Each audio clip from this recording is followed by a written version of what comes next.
What's up, y'all? I was crack-a-lacking this D. About to react to this vid by Impressive. This is Jennifer Lopez shades Shakira's dancing. And Megan Thee Stallion slams ex-BFF Kelsey in brand new interview.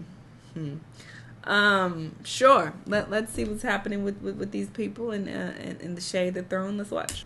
Jennifer Lopez is being accused we're of getting shading right into Shakira's it. dancing in her new documentary, Halftime.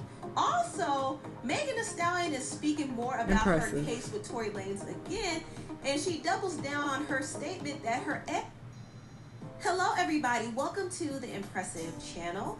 Jennifer Lopez once again is under fire for some of her comments about her Super Bowl performance with Shakira.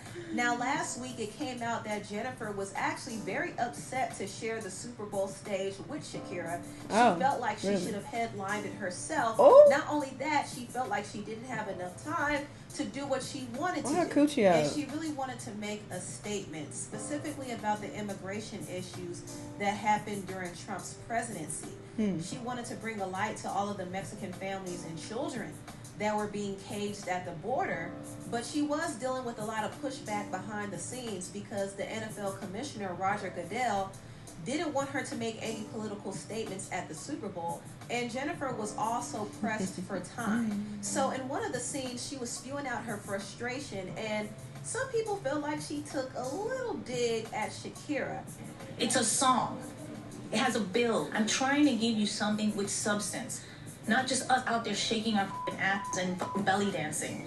Now we all know that Shakira's signature style of dancing and she be fucking it belly up. dancing. So it did come off a little weird when she said this, and a little dismissive because Shakira didn't just shake her butt and belly dance. She actually showed a lot of range during her halftime performance. Yeah, Shakira. Now looking at the full context of J-Lo, what Jennifer sit said, down. I understand that she didn't just want to have a surface level performance, and I get that. There are issues in her community that she wanted to bring to light. She wanted to make a silent statement the same way that Beyonce made a statement at the Super Bowl years prior. So I get Beyonce is coming. do, but like I said, it was weird. If you ain't ready, get ready. The queen is coming. To make herself look more important. The queen is coming. And honestly, that's really what it is. The purpose of this whole nobody cares. The queen is coming back. Highlight Jennifer's importance, because Jennifer feels like she doesn't get the respect she deserves from the industry. She feels like they don't respect her acting or her singing. And she also felt like people didn't respect what she did at the Super Bowl halftime show. And listen, I respect Jennifer as an entertainer. I do think she is a great performer. That's something I'll never take away from her.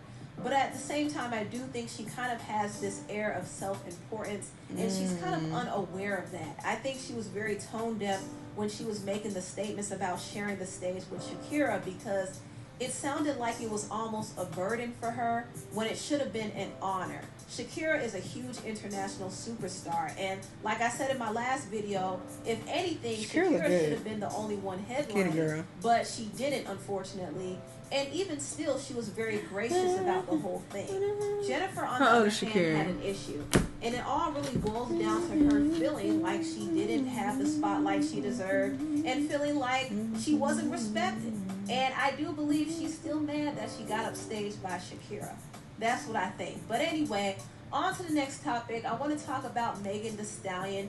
Megan Thee Stallion recently did an interview with Rolling Stone magazine, and what she said in her interview really triggered her ex-best friend, Kelsey. Now, we all know that Megan has a case with Tory Lanez. I don't mind hearing about the tea with Megan and Kelsey. I just don't want to hear about Tory and Megan. And back in 2020, there was an incident that happened when Megan got into an argument with Tory and her ex-best friend, Kelsey. And in the midst of the argument, a gun went off, and Megan later on said that Tory was the one who shot her.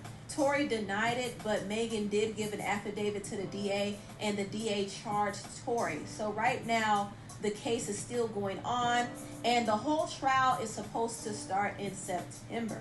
This case is exhausting because it has played out in the public. I do feel like Megan and Tory both have been trying to win in the court of public opinion, especially Megan.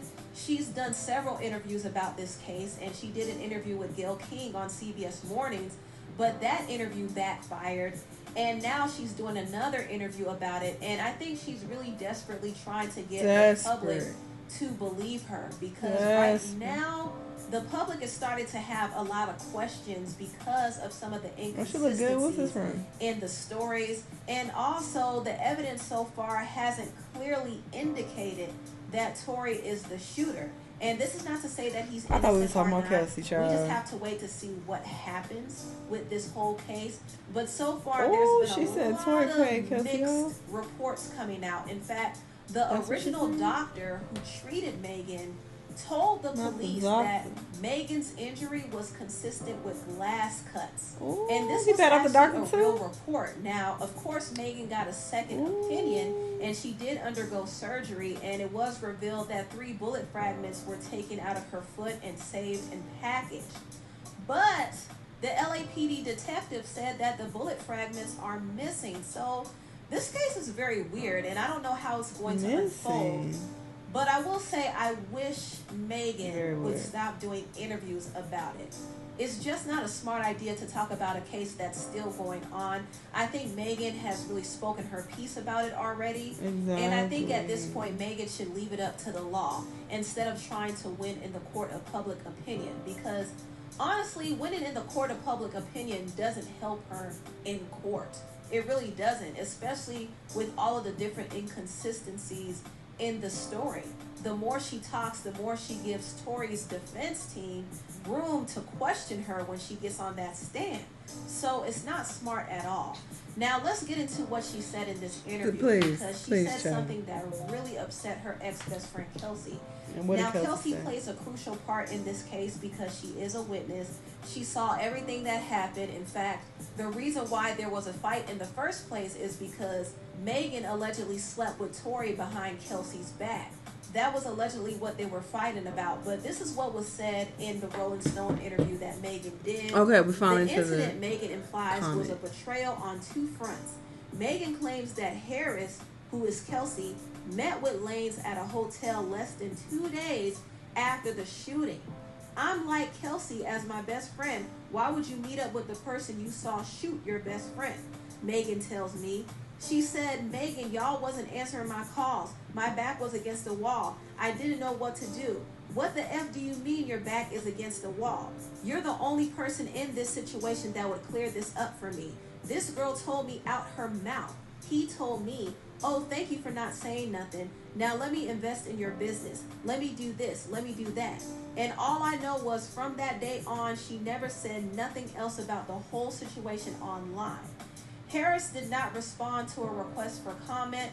Lane's representative did not respond on the record to a request for comment on this allegation. Now, this is a pretty loaded statement. Megan did insinuate that Kelsey took hush money before, but she's doubling down on these statements now, and Kelsey is absolutely furious. Now, Kelsey made an interesting post a few days ago. She said, when people can't control you, they try to control how people view you. And she actually reposted this on her IG story again. And she said, gave y'all a heads up. Alright, I don't care no more. She also said this. If y'all not catching on to the social media games by now, then I don't know what to tell y'all. But you guys have to pay attention. Like, I knew this was going to happen. This is just the beginning, y'all. I know y'all want me to talk. It's the beginning, bitch. So, like, when it's my turn, just know, I'm going to break everything down, okay? Not the beginning. We're not at the end. So Kelsey or even the middle. Who really looks bad in the end. Now, Kelsey hasn't really told us what happened, even though she was a witness. She hasn't told the full story, and I think she was kind of coached by her lawyer to keep quiet until it's time to speak. And that was the smartest thing to do in her situation, because she knows that everything she says can be used in the court of law. But I can tell that she's getting very frustrated with Megan because Megan is throwing her under the bus to save her own image. And once again, I think it's a bad idea for Megan to keep speaking about this case when the trial is so close. She doesn't have to keep convincing the public because our opinion doesn't matter. The facts do, though. So she should wait to be vindicated in court and then speak on it. because if she keeps talking about it now, it would only stir up more drama, and it will also create a distraction from her music career. Because once again, we're talking about this case and we're not focusing on the music, and that to me is not a good sign at all. I think if her team What cared music? anything Has she about her, released something? they would not use this case as a marketing strategy. Anyway. Definitely. Oh, I didn't know I was out the shot this much. Why y'all ain't say nothing? Yeah, definitely being used as a marketing strategy at this point. I've been said this, but they gonna keep talking about this shit until this case is over. And I get it. Cases take quite some time. I'm still suing this nigga from hitting me in a car accident over a year ago. Okay, from last February. So trust me, I know that, you know, cases take some time. But the problem is y'all keep talking about this and throwing this in our face time and time again. That is the problem. That's what's making this so suspicious. Handle the legal matters behind the scenes. Why are you shoving this in our faces time and time again? Okay? I wanted to see the shade thrown between Meg and Kelsey. I wanted to, you know, see what they was talking about. So, you know, I agreed to watch this video, and I definitely want to see J-Lo shade Shakira. But yeah, I feel the same about that whole Meg situation.